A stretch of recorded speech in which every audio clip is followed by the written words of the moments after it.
This episode of FilmRiot is brought to you by Domain.com. Today on FilmRiot, we're going to show you how to turn this into this for under $20.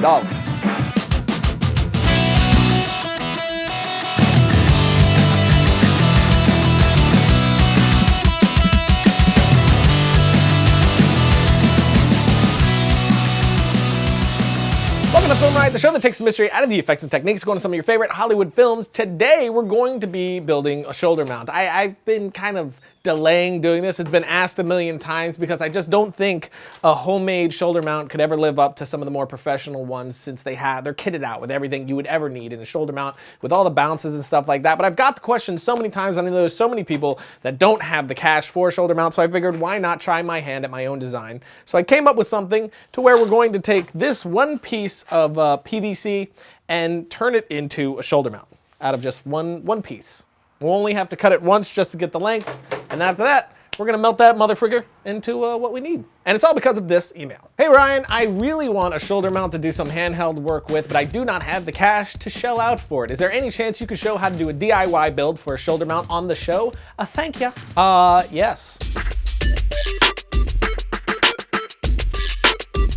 So to do this build, you're gonna need a few things, but it's pretty inexpensive. I think in total, I spent about 30-ish bucks, not counting the tools. Since my dad's an electrical contractor, I was able to borrow a few tools from him. But you should know some people that have these sorts of tools, and if you don't, they're not very expensive, or you could rent them for super cheap at a local hardware store. So here's what you're going to need. 1 piece of 3/4 inch PVC, 1 piece of thermocell or similar cushy thingy, 632 2-inch machine screws, 632 machine screw nuts, 532 drill bit, a drill, a saw, a heat gun, a tape measure, all-purpose cement, and a cover plate for a 1900 box. So the first thing we're gonna do is cut this PVC down to size using our hacksaw. It's gonna be a little bit tricky since I am going to be warping this to become what I want it to in the end. So I know I'm gonna need this to come out to about there with about 2-3 inches on the back end, and then it's gonna need to double that. So I'm gonna take this and then I'm going to double that length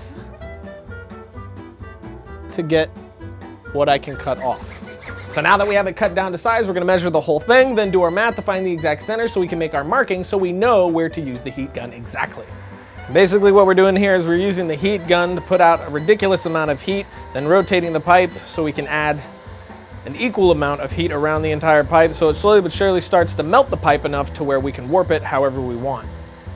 So phase 1 complete, so now we need to figure out our measurements for phase 2. So first what I'm gonna do is I'm gonna lay it on Erish's shoulder. I'm gonna want a little bit left over here because we're actually gonna fold it down to help support better, but this is basically so we can see where we want the camera to sit. And right about there should be good. So I'm gonna make my markings. So now I got my drill with my bit attached and our cover plate. I'm gonna drill 4 holes into the cover plate. Now that the annoying task of drilling through metal is over, I can line this up with the witness marks that we made already, and I can drill my holes through this into the PVC so that we can attach the PVC to the cover plate using our machine bolts and screws. So now that we have it done to this point, I'm just holding it on my shoulder to see where I want the camera to sit and where I want my handles to be. So I'm gonna have Erish make marks here and one here, and then right where my shoulder starts. So basically what we want it to do is kind of sit like this on the back to help support it.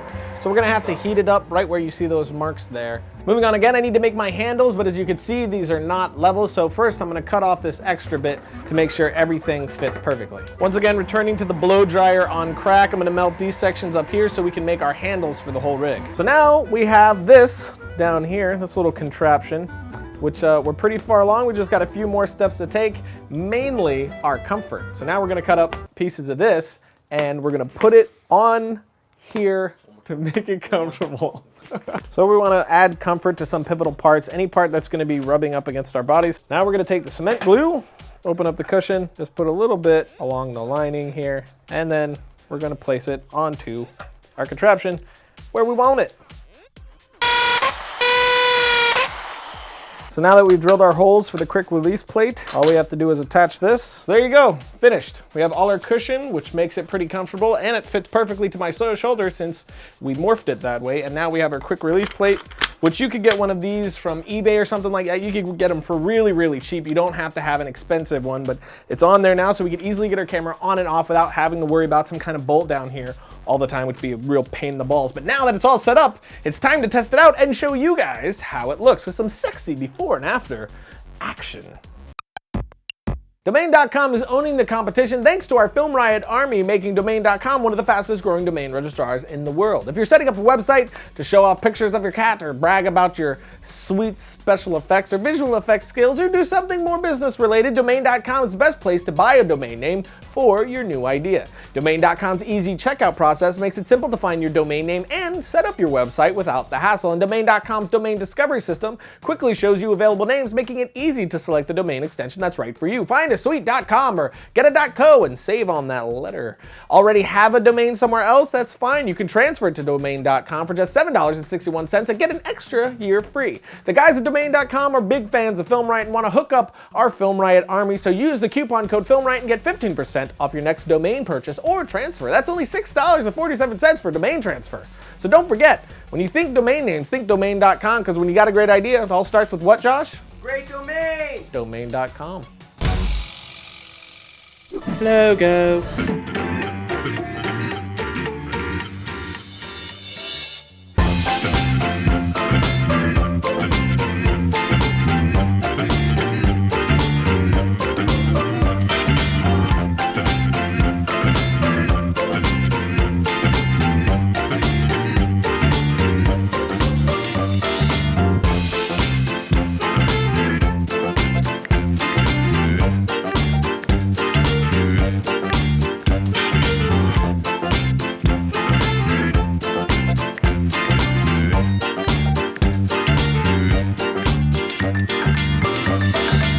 There you go, a pretty good DIY shoulder mount for under $20. Now, of course, that's not counting the tools, but like I said, you can typically find people that you can borrow those tools from or rent them from a hardware store for really, really cheap, so it won't take the price up that much at all. But there was a few things that I did on purpose. One was this backrest. It was to help my back and make it more comfortable when I was shooting, but also, once you've been shooting for a while, your arms can get pretty tired, and this allows me to just let it hang and take a break, and this is really comfortable just to chill out for a minute. Another thing I did was to make sure this was pushed forward enough so I can use a viewfinder or a monitor if I want to, but if you don't have the money for a monitor or viewfinder, you can still use the LCD right on the back of the camera because this is pushed out far enough. That's actually how I did all the tests. Another thing is that I made sure not to make this too long, so if I want to, I can bring it out like this and use it sort of like the action cam from Lettuce Direct. Now, this is a really good build. I'm surprised how well this thing works, and I'm probably gonna use it. I'm gonna spray paint this whole thing black and it'll look really nice and it'll be totally usable, but it does not compare to the professional setups with all the intricate things that you need for a professional production. So if you have the money,